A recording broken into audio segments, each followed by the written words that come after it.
계속되고 또 그러한 중에 막막하고 앞이 안 보이고 어떻게 어디로 나아갈지 출구도 안 보이고 때로는 주변에 도울 만한 사람도 없고 또 나의 능력도 없고 어찌할 바를 몰라 때로는 깊은 절망의 늪으로 빠져드는 듯한 그런 인생길을 만난 때도 있을 것입니다.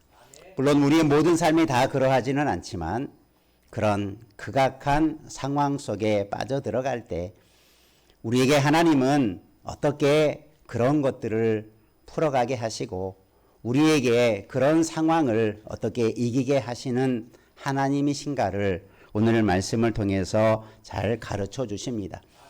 꼭 극악한 환경, 가장 절박한 환경 때문에만 그런 것이 아니라 우리가 그런 사람이 할 수 없는 가장 극한 절망의 상황에서 그런 하나님이 계시다면 우리의 일상의 삶도 동일하게 일상의 삶 속에서도 동일한 그런 하나님이 계심을 우리가 믿고 하나님을 붙드는 자 되기를 주님의 이름으로 축원합니다. 오늘 말씀은 에레미야가 나라가 멸망하는 그런 극악한 이제 소망도 없고 나라가 살 길도 없고 점점 망해가는 영적으로나 사회적으로나 정치적으로나 아무런 소망이 없는 그런 극악한 절망적 상황 속에서 에레미야는 눈물로 기도하는, 그래서 에레미야 애가라고 하는 것, 애가라고 하는 것은 슬픈 노래를 말합니다. 에레미야가 그런 상황 속에서 이처럼 애가를 불러 지으며 고통과 눈물로 백성들을 위해서 기도하는 그 내용 속에 거기에는 눈물로 기도하고 있지만 눈물로 호소하고 있지만 그곳에 소망의 빛이 있다라고 하는 것을 우리에게 가르쳐주고 보여주는 내용이 오늘 말씀에 잘 담겨져 있습니다. 오늘도 우리 말씀 들으며 우리가 소망의 빛을 바라보는 자 되기를 바랍니다. 조그마한 것들 때문에 낙심하거나 절망하지 않기를 바랍니다. 가장 절망적인 상황, 아무도 도울 수 없는 그런 극한 상황 속에서도 하나님은 이런 소망을 비춰주시는데 우리가 무엇 때문에 때로는 절망하고 낙담하고 때로는 환경들 때문에 우리가 포기하는 삶을 살아서는 안 된다는 거죠. 우리 모두가 이 하나님을 붙들고 어려움을 헤쳐나오며 이기는 자 되기를 주님의 이름으로 축원합니다. 절망적 상황 속에서 오늘 말씀에 에레미야는 그것을 이렇게 표현합니다. 내 고초와 재난, 곧 쑥과 담즙을 기억하소서. 내 고초, 그 재난, 그것이 얼마나 힘들고 아프고 쓴 일인지. 쑥과 담즙, 쑥은 쓴 것을 말하고 담즙도 쓴 것을 말하죠. 인생의 쓴맛을 보고 인생의 그 고난의 가장 깊은 상황을 구약의 성경에서는 종종 쑥이나 담즙이나 그런 것들로 표현하는 경우가 종종 있는데 얼마나 인생이 고난과 재난이 계속되고 인생의 쓴 그 자리에 쓴맛을 보고 쓴 고통의 자리에 있을 때에 그것을 기억하소서. 내 마음이 기억하고 내가 낙심이 되오나. 사람인지라 그런 절망적 상황 앞에 서면 마음이 무너지고 마음이 내려앉고 낙심되는 상황을 분명히 있을 것입니다. 그러나 거기에 그치지 아니하고 이 에레미야는 이렇게 말합니다. 이것을 내가 내 마음에 담아두었다. 왜 고난이 당하고 왜 이러한 쓴 잔이 내게 다가오는지 그것을 담아두었는데 그것이 한번 따라합시다. 그것이 오히려 나의 소망이 되었습니다. 이상하지 않습니까? 재난을 기억하고 고난을 기억하고 인생에 쓴 것을 내가 기억하고 그것을 내가 담아두었는데 그것이 뭐가 되었다고요? 소망이 되었다. 어떻게 재난이 어떻게 큰 절망적인 상황이 우리에게 소망이 될 수 있었을까? 그 상황을 바라보면 소망의 빛이라고는 전혀 보이지 않는데 에레미야의 눈에 볼 때 모든 백성들의 눈에 볼 때 그 상황은 이제 절망 그 자체죠. 나라가 멸망당하고 모든 백성들이 어떤 구원의 소망조차 그 어려움 속에서 조금이라도 헤어나올 길이 보이지 않는 그 자리에서 어떻게 에레미야는 그것이 나의 소망이 되었다라고 말할 수 있겠습니까? 거기에 오늘 중요한 에레미야가 말하고자 하는 중요한 원리를 가르쳐 주고 있습니다. 오늘도 저와 여러분 크고 작은 많은 삶의 어려움 속에 때로는 낙심되고 절망적이고 앞이 깜깜해 보일 때 하나님의 이 은혜의 말씀을 붙들고 이기는 자로 서가기를 주의 이름으로 축원합니다. 에레미야가 특별해서 소망을 본 게 아니라 이렇게 기도하며 애가로 써서 이스라엘 백성들에게 이 말씀을 가르치는 것은 우리가 이런 소망이 있다. 절망 속에서도 우리에게 비춰주시는 소망의 빛이 있으니 그것을 붙잡으라고 말하고자 하는 것입니다. 첫 번째 한번 우리가 이 절망적인 상황에서 어떻게 에레미야가 소망의 빛을 보았을까? 어떻게 그 절망 속에서 그 빛을 바라보고 또 우리에게 말하고 있을까? 우리가 함께 살펴보기를 원합니다. 첫 번째 한번 따라 하십시다. 절망의 끝에 계신 하나님을 바라라. 네, 백성을 향한 에레미야의 눈물의 기도 속에 보면 아까 앞에서 말한 거죠. 이런 재난, 고통, 절망의 상황을 만 바라보지 않고 누구를 바라보라고 말하냐면 하나님을 바라라라고 말하고 있어요. 하나님을 바라라. 24절에 여호와는 나의 기업이시니 그러므로 내가 그를 바라리라 하도다. 하나님을 바라라는 거예요. 바라다라는 것은 의지하다, 신뢰하다라는 거예요. 하나님을 한번 믿어봐라라는 거예요. 그러면 그 하나님이 어떤 하나님이십니까? 그것을 22절부터 23절까지 설명해 주고 있어요. 하나님이 어떤 분이기에 하나님을 한번 바라라, 하나님을 한번 믿어보라, 하나님을 한번 의지해보라, 이렇게 눈물로 기도하고 있었겠습니까? 여러분, 하나님을 알면 알수록, 우리가 하나님을 경험하면 경험할수록 하나님의 큰 은혜도 경험하게 될 줄로 믿습니다. 절망의 상황 속에서 마지막 그 절망의 끝에 이르렀을 때에 아무 소망이 없는 그 자리에서 눈을 들어 주를 의지하고 눈을 들어 주를 바라보라고 주님 앞에 선 이 백성들을 향한 마지막 외침인 것입니다. 절망적 상황 앞에 우리가 무너지고 낙심하고 주저앉지 말고 그 자리에서라도 주를 바라는 자 되기를 주의 이름으로 축원합니다. 그러면 우리가 바라는 하나님은 어떤 하나님이신가? 왜 그 하나님이 우리의 소망이 빛이 되시는가? 그것을 22절에 말합니다. 첫 번째 한번 따라합시다. 여호와의 인자와 긍휼이 무궁하시다. 이 에레미야는 절망의 상황 속에서 자기에게 다가오는, 자기 나라에 다가오는 수많은 어려움과 고통과 나라의 위기와 사람의 힘으로 누구의 도움도 받을 수 없는 절박한 상황 속에서 하나님을 바라보는데 어떤 하나님을 에레미야가 바라보라고 말하고 있냐면 인자와 긍휼이 무궁하신 하나님을 바라라. 인자와 긍휼, 이건 성경에서 자주 말씀되어지는 하나님의 큰 성품 중에 하나입니다. 하나님이 인자와 긍휼이 무한하시다. 먼저 여기서 집중할 표현이 뭐냐면 무궁하시다라는 거죠. 무궁하다는 말이 뭐냐면 한자적으로 끝이 없다라는 말이에요. 하나님의 인자와 긍휼하심에는 끝이 없다. 그러면 왜 하나님을 바라라고 하면서 하나님의 인자와 긍휼이 끝이 없다 이렇게 말하겠습니까? 이것은 대조적인 이야기죠. 지금 이스라엘이나 백성들이 겪고 있는 이 절망적인 상황, 아마 이들이 느낄 때 야, 너 나에게 끝없이 한없이 절망의 상황들이, 절망의 일들이, 낙심한 일들이 이렇게 끊임없이 내게 다가오는가? 하나 두 개가 아니라 절망 우리를 포기하게 만들고 지쳐 쓰러지게 만들 만큼 온갖 문제들이 끊임없이 엄습해 오는 산 넘어 산이라고 계속되어지는 고난이 다가올 때, 야, 이렇게 고난이 나에게 끝이 없을까? 왜 내 인생에는 고난이 끝이 없을까? 내 삶에는 왜 이 고통이 끊어지지 아니할까? 그런 상황 속에서 하나님을 바라보라는 거예요. 그리고 대조적인 이야기가 뭡니까? 하나님의 인자와 긍휼은 어떠하시다? 끝이 없다.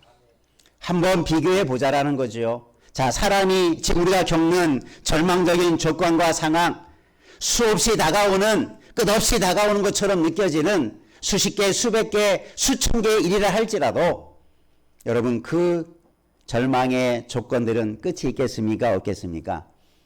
실상은 끝이 있어요. 아무리 절망적인 상황이 많아도 수백 개, 수천 개가 되어도 그 이상은 무궁할 수 없는 것이 사람이 살아가는 삶 속의 고난의 한계입니다. 그것을 보라는 거예요. 그런데 하나님의 인자와 긍휼은 끝이 있을까요? 없을까요? 끝이 없다는 거예요. 한번 그 길이를 재어보면, 한번 높이 세워보면 우리에게 당하는 많은 고난의 제목들을 한번 층층이 쌓아보면 가장 높은 우리나라 산 백두산보다 높을까요? 그런데 하나님의 인자와 사랑은 에베레스트산이 아니라 끝이 안 보이는 거예요. 그게 우리를 돌보시는 하나님의 마음이요 하나님의 성품일 줄로 믿습니다. 그러니 우리는 그 절망의 상황, 절망의 조건들, 절망의 상황들이 내 앞에 계속 쌓여지는 것만 보지 말고 그 위를 넘어서는 하나님의 인자와 긍휼을 바라보라. 그 인자와 긍휼을 의지해라. 이렇게 말씀하고 있는 거죠. 그럴 때 우리는 그 절망을 이기는 자가 될 줄로 믿습니다. 아, 절망이 계속되고 한없는 게 아니었구나. 절망의 끝을 넘어서는 하나님의 인자와 긍휼하심이 있구나. 그러니 낙심할 이유가 없죠. 그래서 이 절망의 상황 속에서 하나님을 바라니 뭐가 생깁니까? 소망이 생기죠.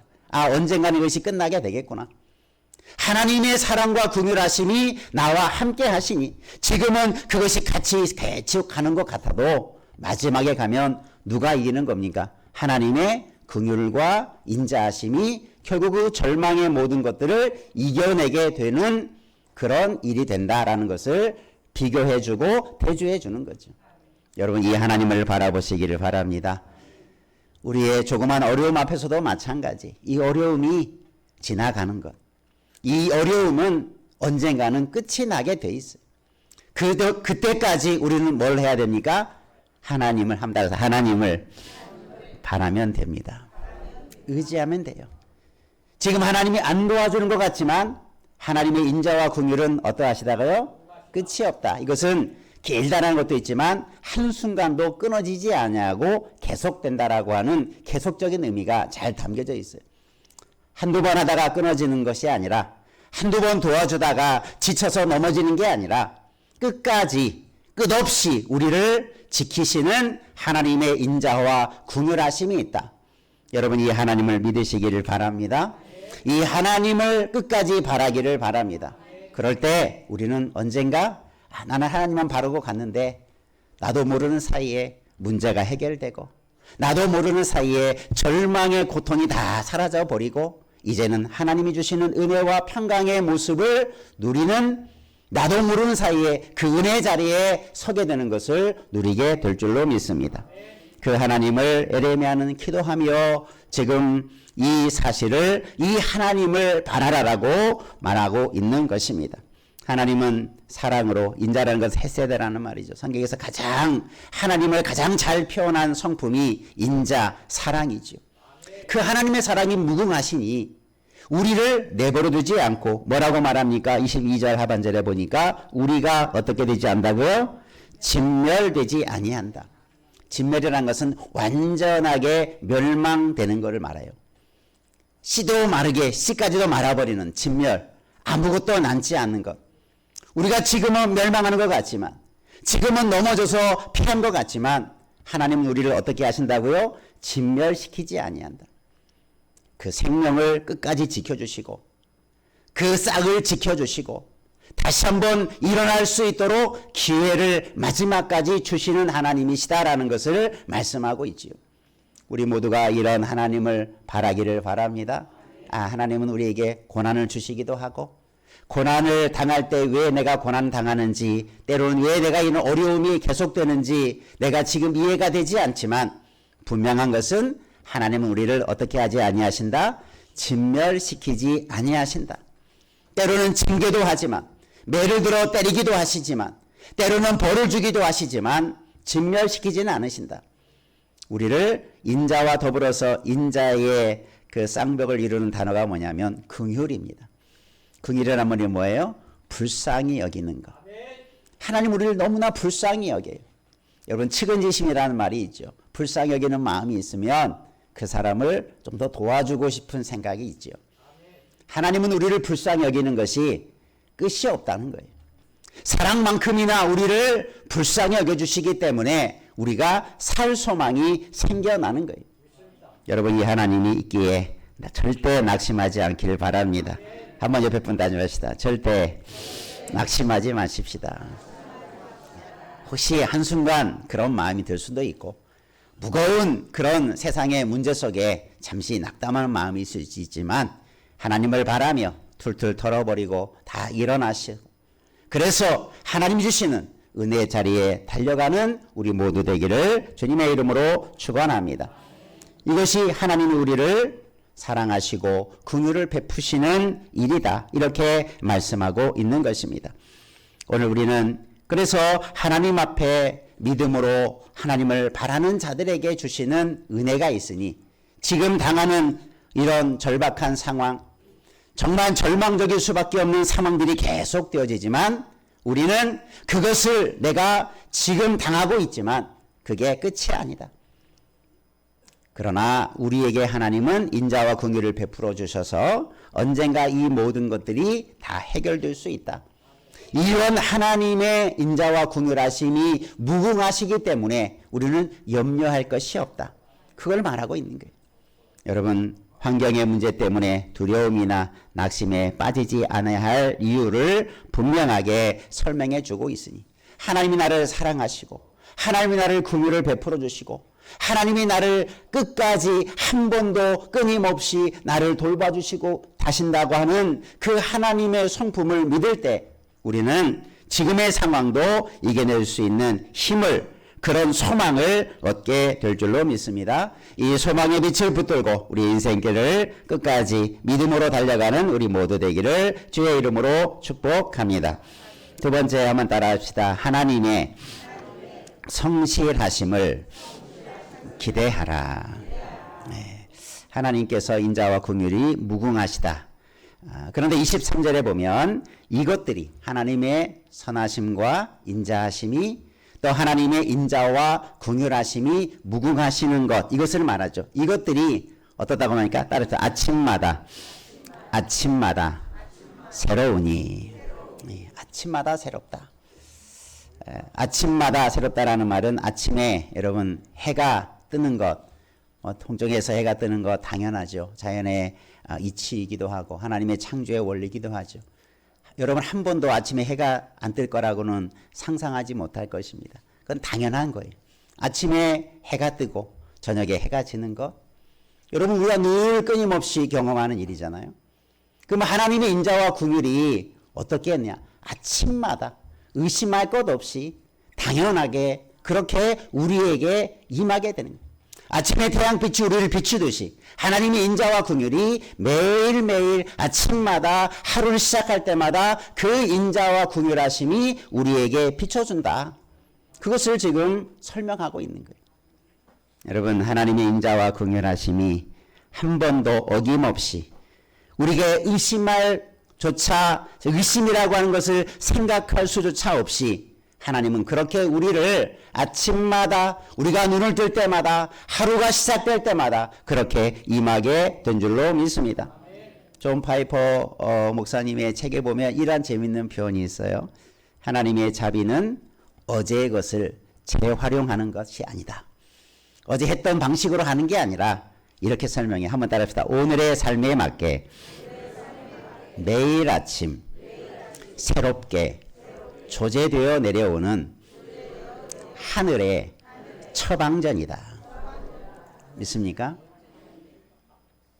그냥 하나님은 재탕하는 게 아니라 그냥 여러분 병원 가도 그냥 똑같은 거 지어주지만 하나님은 절대 그런 처방전을 내리는 분이 아니라는 거예요. 오늘에 맞게 새로운 것을 날마다 처방해 주신다는 거예요.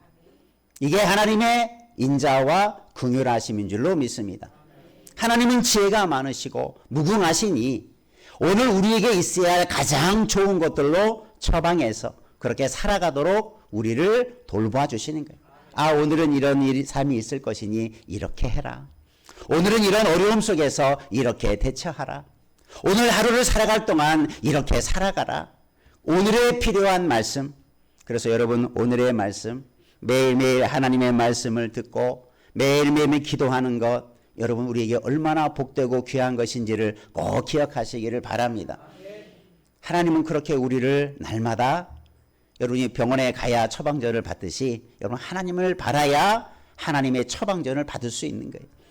하나님을 바라야 하나님이 오늘의 가장 적합한 말씀과 은혜와 긍휼을 우리에게 베풀어 주시고 그것을 우리가 받아서 우리가 약국에서 처방전을 받아서 먹으면 우리의 몸이 회복되고 병이 잘 낫게 되는 것처럼 하나님의 은혜와 긍휼이 우리가 이런 실망과 절망 속에 있는 우리가 힘을 얻고 회복되고 우리가 강건하게 되는 은혜를 누리게 될 줄로 믿습니다. 그것이 무궁한데 매일매일마다 새롭게 우리에게 그렇게 처방해 주시는 하나님의 은혜의 말씀이다. 우리가 이 말씀 앞에 우리가 감격하며 감사하시기를 바랍니다. 하나님이 매일 내가 눈을 뜰 때 여러분 매일 눈을 때 어떻습니까? 아마 절망과 고통에 있는 사람들은 눈을 뜰 때 또 오늘도 어떤 어려움이 있을까? 내가 오늘 풀어야 할 것들이 너무나 많은데 내가 해결해야 할 그런 큰 어려움들이 있는데 내가 어떻게 해야 할까? 여러분 염려하며 걱정하며 하루를 시작하지 않기를 바랍니다. 하나님의 인자하심, 하나님의 긍휼하심 우리와 함께 하신다. 그래서 마지막 절에 보면 22절, 23절 하반절에 보면 그 아침마다 새로움이 주의 뭐가 크다? 성실하심이 크다. 우리가 하나님을 향해서 이렇게 성실하신 하나님이다 이렇게 말하는 것이 조금 말 격에 맞지 않는 것 같지만 하나님은 그렇게 표현해요. 하나님은 성실하십니다. 이 에레미야가 하나님을 향하여서 그렇게 하나님이 하신 일들을 말하고 있어요. 성실하다라는 말의 의미가 뭡니까? 어떤 내가 한 약속들 혹은 주어진 일들 또 그것들 말이나 행실이 정성스럽고 참된 마음으로 말이나 행실들을 채워가는 것을 성실하다 이렇게 말합니다. 하나님의 성실하심은 뭐겠습니까? 사람과 같지 않지요. 하나님의 성실하심을 한번 표현해 본다면 이런 의미입니다. 한번 따라가 하나님의 약속하심에 반드시 지키시는 하나님. 이게 하나님의 성실하심. 그래서 우리는 이 성실하심이라는 표현보다 성경에 어떤 말이 더 잘 표현되냐면 신실하시다 라는 말이 더 잘 표현돼요. 성실하다, 신실하다 우리 같은 단어로 번역되는 그런 단어이기도 합니다. 하나님은 성실하다. 여러분 불성실한 사람들 한번 겪어보시면 알죠. 어떤 것을 어떤 걸 맡겨놓으면 불성실한 사람은 그것을 완수해내지 못하죠. 하다가 포기하거나 잘못하거나 어떤 일에 책임을 지지 않는 그 모습이 불성실한 사람. 일을 맡겼는데 일을 완수하지 못해요. 흐지부지 해버려요. 불성실한 사람이죠. 하나님은 한 번도 약속하신 것에 대해서 말씀하신 것에 대해서 언약하신 것에 대해서 불성실하신 분이 아니다. 하나님이 약속하시고 말씀하시고 언약하신 것은 반드시 이루어 가신다. 어떠한 사람의 환경과 형편 속에서도 반드시 하나님의 뜻을 이루어 가게 하시는 하나님, 이게 성실하신 하나님이시죠. 이 하나님을 붙드시고 바라기를 주의 이름으로 축원합니다. 그 성실하심이 있기 때문에 우리는 하나님을 믿을 수 있는 거예요. 여러분 불성실한 사람 믿음이 갑니까 안 갑니까? 겉으로는 믿는 척하지만 에이 저 사람은 불성실하니까 뭘 잘 못할 거야. 믿을 수가 없어. 그 사람에게 뭔가를 맡길 수도 없어. 중요한 일을 시킬 수도 없어. 그래서 회사에서도 불성실한 사람은 퇴출 대상이 될 수밖에 없어. 회사에 유익이 되지 못하고 일을 제대로 하지 못하니 그 사람에게는 어떤 진급을 하거나 뭐 이렇게 더 좋은 일로 나아가게 하는 것에 방해가 되죠. 하나님은 우리의 삶 속에서 한 번도 성실하심을 잃어가신 분이 없어요. 신실하심을 잃어간 적이 없어요. 하나님은 그 어떤 것이라도 말씀한 대로 이루어 가시는 하나님인 줄을 믿으시고 그 하나님을 바라며 나아가시기를 주의 이름으로 축원합니다. 이것이 하나님의 바로 성실하심이다. 그래서 우리가 하나님의 성실하심을 믿는다면 절망 속에서도 하나님은 반드시 말씀한 대로 이루어지니 내가 말씀 붙들고 나아가면 말씀대로 이루어지게 될 줄로 믿습니다. 그래서 마지막 절에 그렇게 말합니다. 25절 말씀에 보면 한번 같이 따라 읽겠습니다. 기다리는 자들에게나 구하는 영혼들에게 여호와는 선하시도다. 기다리고 구하는 자는 누굴 말하겠습니까? 이제 절망 속에서 하나님을 바라는 자들에게 말해요. 하나님은 선하시다. 하나님을 바라는 자들에게 하나님은 선한 것들로 분명히 채워주신다. 그리고 마지막 한 가지를 더 말하고 있습니다. 26절에 한 번 더 따라 하십시다. 사람이 여호와의 구원을 바라고 잠잠히 기다림이 좋도다. 아까 여호와를 바라라 했죠. 거기서 끝나는 게 아니라 여호와를 바라고 그 다음에 뭐라고 말하고 있어요? 잠잠히 기다림이 좋다. 그래서 우리에게 남겨진 하나의 과제가 뭡니까? 하나님을 이제는 바라야 돼요. 절망의 환경 속에서 어려움 속에서 하나님을 바라보고 의지하고 하나님을 신뢰하고 그 하나님의 인자와 긍휼이 끝이 없기 때문에 그 하나님의 긍휼하심이 매일매일마다 한 번도 끊임없이 새롭게 우리를 날마다 채워주시니까 그것을 믿고 이제 우리에게 마지막 남은 그 절망의 자리에서 마지막 소망의 빛이 뭐냐면 기다리는 거예요. 여러분 그 기다림의 자리에 끝까지 서 있기를 주의 이름으로 축원합니다. 절망이 아무리 오래 가도 끝이 있다. 그러니 그 끝은 내가 승리하는 시간이에요. 그 끝까지 절망 속에 무너지지 않고 낭망하지 말고 포기하지 말고 주님의 주시는 매일의 힘을 가지고 지혜를 가지고 나아가면 반드시 이기게 되고 반드시 그 어려움을 이겨내는 역사가 있게 될 줄로 믿습니다. 이 하나님의 성실하심을 기대하며 하루하루를 매일매일을 그렇게 소망을 품고 하루를 시작하는 은혜가 있기를 주님의 이름으로 축원합니다. 크고 작은 어려움 혹은 내가 어려움이라고 느끼지 않는 삶 속에서도 우리는 이 매일의 은혜가 필요한 존재인 줄로 믿습니다. 내가 어려울 때만이 하나님을 바라라는 게 아니에요. 어려울 때 이런 하나님이 있으니 우리가 모든 삶에 그런 하나님을 바라고 매일매일의 삶 속에서 내 환경과 상관없이 가장 좋으면 좋은 것들로 힘들면 힘든 것들로 대처할 수 있는 은혜가 매일매일 우리에게 부어주시는 매일의 은혜, 매일의 처방전이 우리 앞에 나오게 될 줄로 믿고 그 은혜 안에서 우리의 삶을 아름답게 세워가는 우리 모두 되기를 주의 이름으로 축원합니다. 특별히 어려움 속에 있는 분들이 계시다면 낭망하고 싶은 마음이 낙심하고 싶은 마음이 생기는 상황이 있다 할지라도 이 하나님을 바라고 이 하나님을 믿으며 인내할 때 주시는 소망의 열매를 맛보기를 주님의 이름으로 축복합니다. 기도하겠습니다. 살아계신 아버지 하나님